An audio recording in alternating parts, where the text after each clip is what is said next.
Today we'll show you some of Upper Sandusky, its past and its present.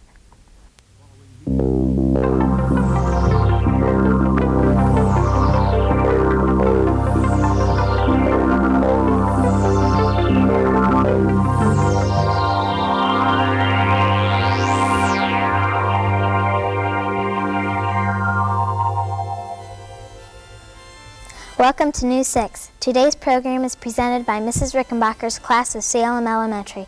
Wyandotte County was named after Indians who once lived there. Although the Indians are gone, some of the places they used are still there so that we can remember them.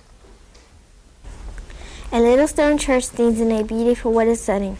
Inside are wooden pews and an old pop organ.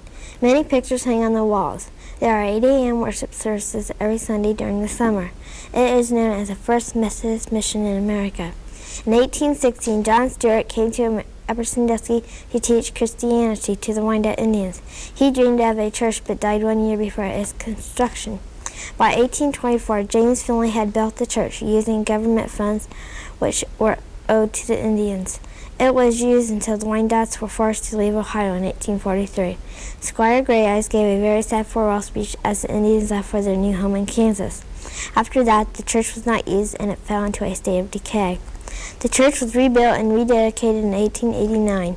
Margaret Solomon, daughter of Squire Gray Eyes, was the only Wyandotte present at the ceremony. There are guided tours available. We can learn some of Upper Sandusky's history and see a very unusual tombstone dated February 31st, 1869. Indian Mill is located 5 miles from Upper Sandusky on the Sandusky River. The original mill was built in 1820 by the United States government. It was used by the Wyandotte Indians to grind the grain. Today it is an educational museum of milling. The mill was constructed similar to covered britches. This was necessary to prevent the vibrations from grinding from shaking the building apart. The workings of this mill were really quite simple. The grain stored on the upper level was fed down the chute into a hopper. The flow of water from a nearby dam turned the wheel. This wheel turned on the stone over a second stationary stone, and this ground grain into a flour and husk. The flour was then sifted through the fine silk cloth and stored in barrels. Indian Mill was operated by Ohio Historical Society. There was a park across from the mill pond for picnics and for showing milestones used by the Wyandottes before the mill was built. Most of us have seen pictures of Mount Rushmore in history books. Some of us may have even visited the site in South Dakota, but few of us will ever have a close look at Mount Rushmore like Mr. Ralph Schuler, who helped make the faces. The sculpted heads of George Washington, Thomas Jefferson, Abe Lincoln, and Teddy Roosevelt appear on this national memorial. It has been named America's Shrine of Democracy. News 6 visited Mr. Schuler when Ben Oney talked with him about this unusual job. Mr. Schuler, how did you ever get interested in Mount Rushmore? I wanted a job and I had a family, 3 kids and a wife, and no work back in the early 30s. Oh, I couldn't have done it. And I got in up there. What kind of work did you do? I was a driller, rough driller. I drilled holes where they done the shooting, you know, shot it off with powder and dynamite. And I got 30 cents an hour when I first started, and then I got 50, and then I got 90. What type of wage would that 90 cents an hour be like Well, today? it'd be around $15 to $18 an hour. And you'd be lucky then if you got anybody to go down over it. How did they build it, and what kind of tools did they use? Well, they had a lot of them called them bozeman chair. We call them a harness. And each and every harness was numbered or named.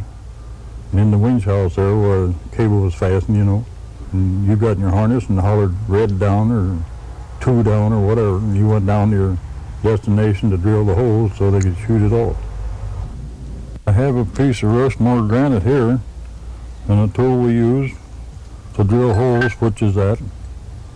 And then we went from them to longer tools. How big are the faces? Oh, from hairline to chin is 60 feet. Their nose is 24 feet, and their eyes is 10 feet wide. Thank you, Mr. Schuler. This is Ben Oney reporting for News 6. Kimmel's Dairy Farm is owned and operated by Dennis and Henry Kimmel. They have 45 cows and 26 calves. The cows' ears are numbered so that records can be kept on the milk production. Cows must be milked 2 times per day. If they are not milked, a disease called mastitis will develop. This disease is a swelling of the udder. Each cow takes about 7 minutes to milk, but thanks to modern equipment, 4 cows can be milked at one time. After the cows are milked, the milk goes through a glass cylinder to a large storage tank, which holds 600 gallons of milk. While the milk is stored in this tank, paddles continually stir the milk so it doesn't sour. At this time, the milk is 3.8% butterfat. There is also an iron filter to keep iron and rust out of the milk. Altogether, the cows eat about 2.5 tons of feed every 10 days. From that feed, each one gives 400 pounds of milk. That's 45 gallons. Want to have some fun, nice and clean all around, sick and tired of sitting home and doing nothing? Want to meet new kids and make good friends? Then you're just the person my 4-H group, the Mifflin Jolly Farmers, wants to have. The Mifflin Jolly Farmers offers square dancing as a project. The name of the square dancing group is the Swinging Stars. We have performed at the State Fair, the County Fair, and Art in the Park. Mr. Bernie Vent is our caller and group leader. He organizes practices and shows. Besides square dancing, we do wheels, line dances, polkas, and reels. All in all, we do lots of fun things, and if we dance well, we can even win blue ribbons. You balance and just swing with your partner. Swing with that corner lady too. Right back home and swing her alone because, just because. Now then you Alabama left on that corner. Grand right and left go all around. When you meet This is Tammy Deckler, Allen Lefting, News 6. Round and round. Now then you balance and... Wouldn't it be great to have a job clowning around? Well, Lisa Ken and Kathy Lambersite have been doing it for a year with Balloonograms Limited. Their job is to make people smile. How?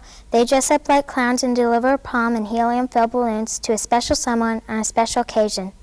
Lisa and Kathy said they like to find the kid in everyone and see the smiles on faces when they see a clown.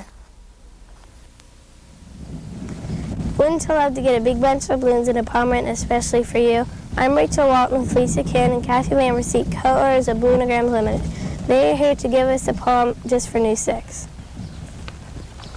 We have enjoyed our time with you. How quickly it seemed to pass. We would like to thank WBGU and Mrs. Rickenbacher's 6th grade class. But before we go, if you have the time, we have a thought to share, and hopefully it will make you smile if you have a smile to spare.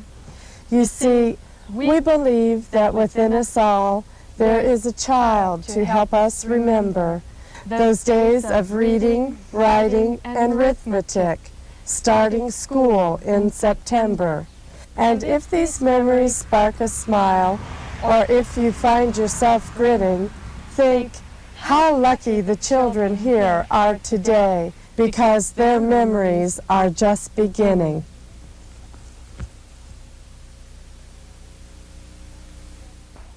We hope you enjoyed our show. Tune in again next week. We promise to delight all of your senses.